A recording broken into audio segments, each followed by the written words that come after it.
అందరికీ నమస్తే. భారత్ శ్రీ యూట్యూబ్ ఛానల్కు స్వాగతం, సుస్వాగతం. నేను మీ వెంకట్. తో ప్రేక్షకులు, welcome to comedy test money roll comedy షోకి స్వాగతం, సుస్వాగతం. ఈరోజు మన ధనలక్ష్మి అక్క ఆయన భర్త గారు శ్రీనివాసరావు గారు పరిస్థితి ఏమైందో చూద్దామండి. వచ్చాక ధనలక్ష్మి అక్ష చెప్పి. ప్రతి శనివారం నా పెళ్లికి ముందు మేము గుంటూరులో ఉన్నన్నాళ్ళు తప్పకుండా వెళ్లే గుడి బృందావన్ గార్డెన్స్ వెంకటేశ్వర స్వామి గుడి గుంటూరులో. ఆ రోజు కూడా పెళ్లి రోజున ఇద్దరం కలిసి బృందావన్ గార్డెన్స్ వెంకటేశ్వర స్వామి గుడికి వెళ్ళాం. అభిషేకం చేస్తూ ఉన్నాము గర్భగుడి బయట కూర్చొని. చిన్నప్పటి నుంచి ఎరిగిన నా దేవుడు, నా ప్రతి మొర వింటారు అనుకునే నా నారాయణుడు. ఎదురుగా కూర్చున్నాను, నిలువెత్తు వెంకటేశ్వర స్వామి విగ్రహం కనిపిస్తోంది. నారాయణ, చెయ్యి, ఏదో ఒకటి చెయ్యి, ఈయన బ్రతికేలాగా చెయ్యి. బాధ, గుండెల్లో చాలా బాధ, గట్టిగా చెప్పాలనుంది, ఎంతో ఏడవాలనుంది. కానీ గుళ్ళలో ఎవరినో ఉద్దేశించి అనట్లేదు, నన్ను నేనే ఎగ్జాంపుల్గా చెప్తున్నాను. గుళ్ళలో అందంగా అలంకరించుకొని వెళ్ళి దేవుడికి కళ్ళు మూసుకొని దండం పెట్టుకొని రావడం మాత్రమే మాకు తెలుసు. వెళ్ళి కూర్చున్నాను, దేవుడితో ఎన్నో చెప్పాలనుంది. ఏంటి పరిస్థితి, తిన్ని బాగు చేయి, తిన్ని బ్రతికించు అని ఏడుస్తూ ఉంటే వచ్చి వెళ్ళే వాళ్ళందరూ గర్భగుడి దగ్గరికి దేవుని దర్శనం కోసం వచ్చి వెళ్ళే వాళ్ళందరూ విచిత్రంగా నన్ను చూస్తున్నారు. ఏంటి అమ్మాయి ఇలా రెడీ అయ్యి ఏడుస్తుంది అని. ఏంటమ్మా అడిగిన ఒక్కళ్ళు లేరు. జీవితం.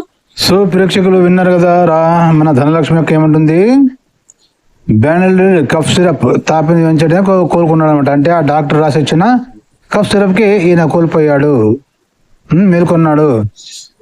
ధనలక్ష్మి, మనం ప్రతి సంవత్సరం పెళ్లి రోజు గుడికి వెళ్తాం కదా, వెంకటేశ్వర స్వామి గుడికి పదా వెళ్ళేద్దాం కలిసి రెడీ అయ్యాడు అనమాట.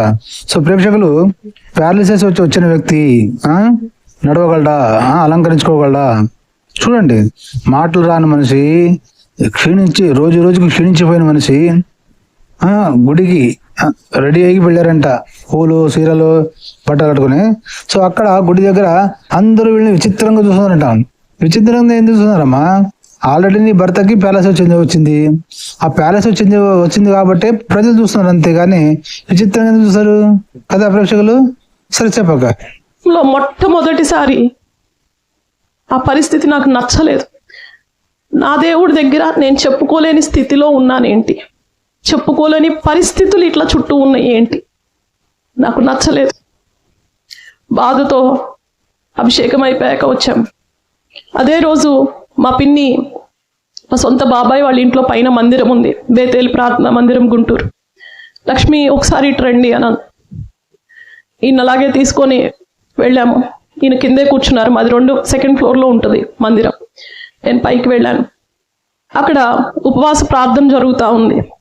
అది ఉపవాస ప్రార్థన అంటారు అని దేవునిలోకి వచ్చే వరకు కూడా నాకు తెలియదు. ఉపవాస ప్రార్థన జరుగుతుంటే అనేక మంది ఆడవాళ్ళు ముసుకేసుకొని ప్రార్థన చేస్తూ, ప్రభువా శ్రీనివాస్ బ్రదర్ని కనికరించండి, శ్రీనివాస్ బ్రదర్ని రక్షించండి ప్రభు అని మొర పెడుతూ ఏడుస్తూ ఉన్నారు. నాకు ఆశ్చర్యం వేసింది, ఇలా ఉంటుందా దేవుని ప్రేమ? ఇక్కడ క్రైస్తవత్వంలో ఇంత ప్రేమ ఉంటుందా అని నాకు అనిపించిన రోజు, నన్ను దేవుని వైపు మొట్టమొదటిగా ఆకర్షించిన రోజు అది. వాళ్ళందరూ అయిపోయి కిందకి వెళ్ళిపోయారు. పిన్ని అంది, లక్ష్మి కాసేపు ఇక్కడ కూర్చో, నేను ఇప్పుడే వస్తాను అని కిందకి వెళ్ళి మొట్టమొదటిసారి ఆ మందిరంలో ఒంటరిగా కూర్చొని ఉన్నాను. ఎక్కడ లేని బాధ, ఏడుపు. నేను ఏదైతే గుడిలో నారాయణుకి చెప్పాలని నేను అనుకున్నానో అక్కడ రాని నోటి మాట, అక్కడ దొరకని ఆ ప్రశాంతత, అక్కడ దొరకని ఆ వాతావరణం ఇక్కడ దొరికాయి. నా గుండెలో ఉన్న బాధనంతటిని గట్టిగా వెళ్ళగక్కి ఏడ్చుకోగలిగిన రోజు అది. ఒక మొట్టమొదటిసారి నా జీవితంలో ఒక గుడికి, సజీవుడైన దేవుడు ఉండే ఒక ఆలయానికి తేడా తెలిసిన రోజు ఆ రోజు. అక్క ధనలక్ష్మి అక్క, చర్చ్ అనేది వ్యభిచార కొంప. ఏమక్క, చర్చ్ అనేది ఒక దయ్యాల కొంప, అర్థమైంది కదా? గుడికి ఎందుకు వెళ్తారు ప్రజలు? అక్కడ ప్రశాంతత ఉంటుందని, ఏకాగ్రత కోసం వెళ్తారు గుడిలో ఏదో దేవుడు ఉంటాడు, నీకేదో చేసడం కాదక్క. నీకు అంతగా ఏడవాలనుకుంటే ఇంట్లోనే నీ వెంకటేశ్వర స్వామి ఫోటో పెట్టుకొచ్చి గోవిగా ఏడవచ్చు కదా. నీకు ఎంత కావాలంటే అంత ఏడుకోవచ్చు కదా. ఇప్పుడు మీ గొర్రెలు క్రైస్తవులు చేస్తారు కదా, ఇంట్లోనే యేసుక్రీస్తు బొమ్మ పెట్టుకుని ఏకాంత ప్రార్థనని, ఏడుపు ప్రార్థన చేస్తారు కదా, అలాగే నీవు ఇంట్లోనే వెంకటేశ్వర స్వామి గుడిలో ఒక ఫోటో పెట్టుకుని ఎంత నేడు కదా. గుడికి వచ్చేది ఏడవడానికి కాదమ్మా, గుడికి వచ్చేది మనసు శాంతి కలగాలి, మనసు ఏకాగ్రతగా రావాలి, ఆధ్యాత్మిక చింతన కోసం మనసు ఆ ప్రశాంతం అలా ఉంటుంది. ఆలయం అంటే, గుడి అంటే, చర్చ్ అనేది ఆలయం కాదు, గుడి కాదక్క, అది ఒక వ్యభిచారాల కొంప, దయ్యాల కొంప చర్చ్ అంటే. అర్థమైందక్క? మా హిందూ సనాతన ధర్మంలో ఆలయము దేవాలయం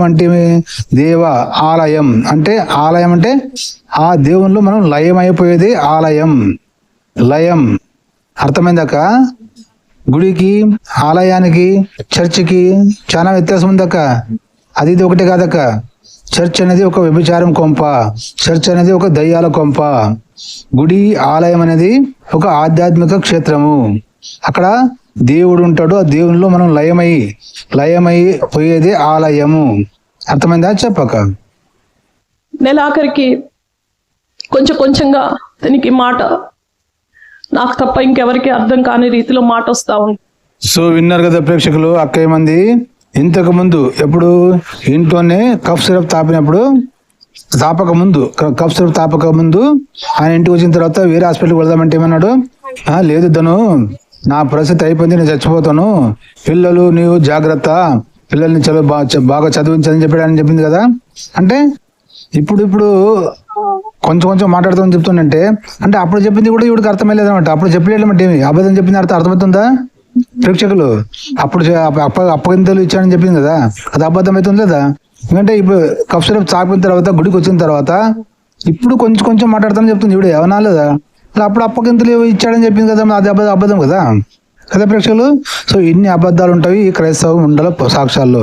సరే చెప్పక తను కొంచెం మాట రాగానే నాతో అన్నమాట, ధనా, నువ్వు నా జీవితాన్ని నాశనం చేసేసావు.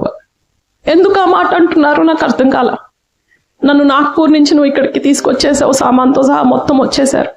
అక్కడే ఉండుంటే, నేను అక్కడే చనిపోయి ఉంటే డ్యూటీలో చనిపోయినట్టు లెక్క వస్తుంది. నీకు డబ్బులు ఇచ్చేవాళ్ళు, ఉద్యోగం ఇచ్చేవాళ్ళు, నీకు ప్రొటెక్షన్ ఉండేది. ఇప్పుడు అక్కడి నుంచి తీసుకొచ్చేసావు, ఉన్న డబ్బులన్నీ 3 నెలలు హాస్పిటల్స్కి అయిపోయినాయి, జీతం లేదు. ఇప్పుడు నీకు ఉద్యోగం లేదు, నాకు ఉద్యోగం లేదు, జీతం లేదు. ఏం చేద్దాం? పిన్నికి ఫోన్ చేశాను. ఆయన అన్న మాటలకి బాధేసి ఏడుపొచ్చి ఫోన్ చేసి పిన్నితో చెప్పాను, పిన్ని, కన్నా ఇలా మాట్లాడుతున్నారు, నాకు ఏడుపు వస్తుంది, నేనేం చేయను అని. లక్ష్మి, ప్రభువుతో మొరపెట్టు, ప్రభువుని అడుగు, మాట్లాడతారు అని అంది. నాకు అనిపించింది, పిన్నిని వెంటనే ఒకటే మాట అన్నా, పిన్ని, భక్తి ఉండాలి కానీ వెర్రుండకూడదేమో, దేవుడు ఎక్కడన్నా మాట్లాడతారా? క్రైస్తవం అంటేనే వెర్రి పిచ్చక్క అని తెలీదా? ఆ వెర్రి పిచ్చితోని జనాల్ని మతం మారుస్తారక్క. యేసుక్రీస్తు నీతో ప్రభు మాట్లాడతాడు కలిసి వెర్రెక్కించి పిచ్చెక్కించి మతం మార్చి వాళ్ళ ఒక సైకోగా మార్చే మతమే ఈ క్రైస్తవ మతం అక్క. నువ్వు కూడా సైకోగా అయిపోయాక పిచ్చి బాగా ముదిరింది నీకు కూడా, అర్థమైందా? కానీ నీకు తెలియట్లేదు. చెప్పక ఇదే ప్రశ్న అడిగాను. మా పిన్ని ఒకటే మాట, నువ్వు బైబిల్ తెరిచి చదువు, దేవుడు నీతో స్పష్టంగా మాట్లాడతారు అని. బైబిల్ నేను ఏడ్చి ప్రేయర్ చేసి బైబిల్ తెరవగానే, అవునా, నిజమా? బైబిల్ తెరిచి చదవంగానే మాట్లాడతాడా?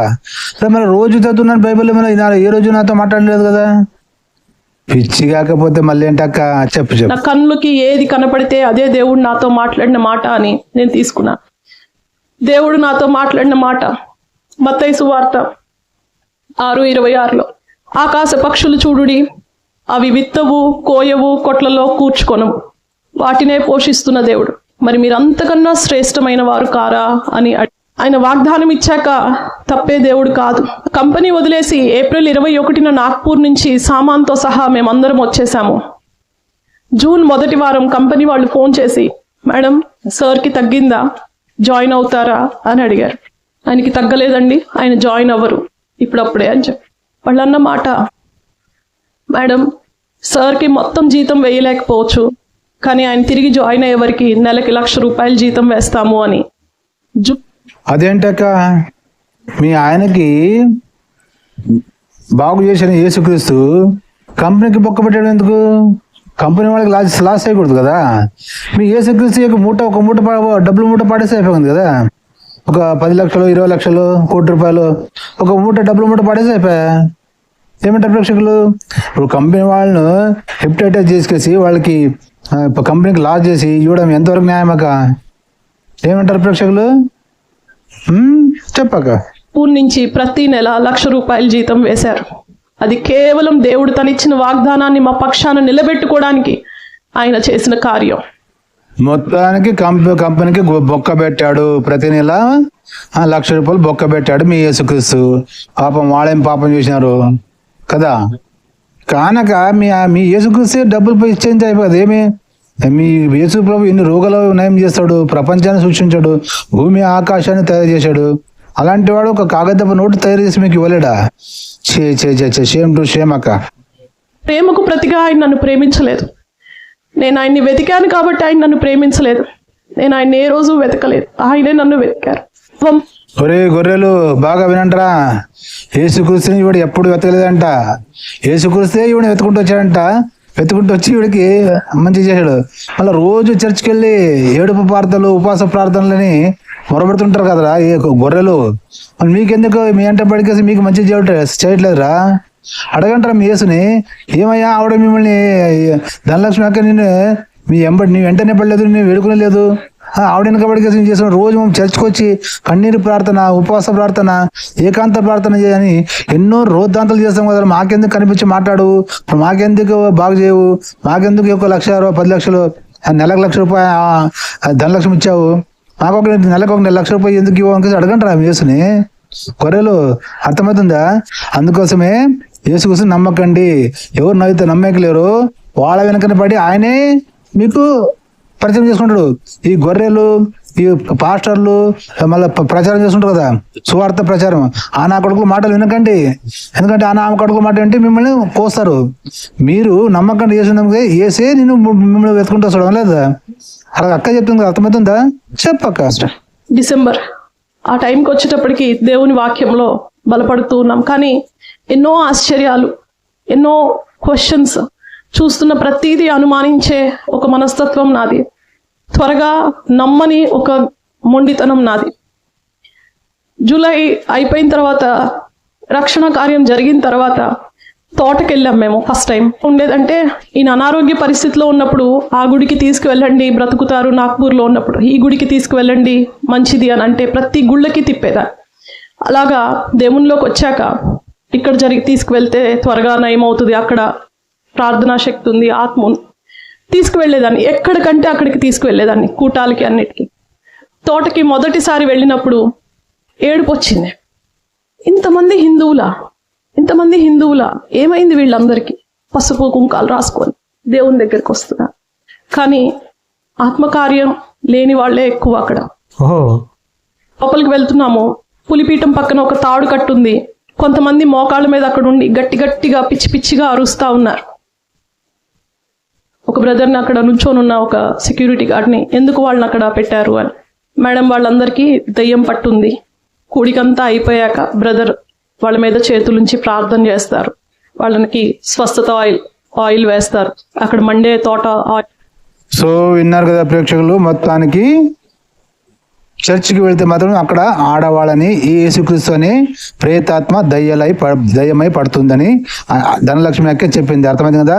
అందుకే చర్చికి వెళ్ళకండి. చర్చికి ఎవరైతే వెళతారో అక్కడ ఆడవాళ్ళకి దయ్యాలై యేసుక్రీస్తు పట్టుకుంటాడు, వాళ్ళని చిత్రహింస చేస్తాడు.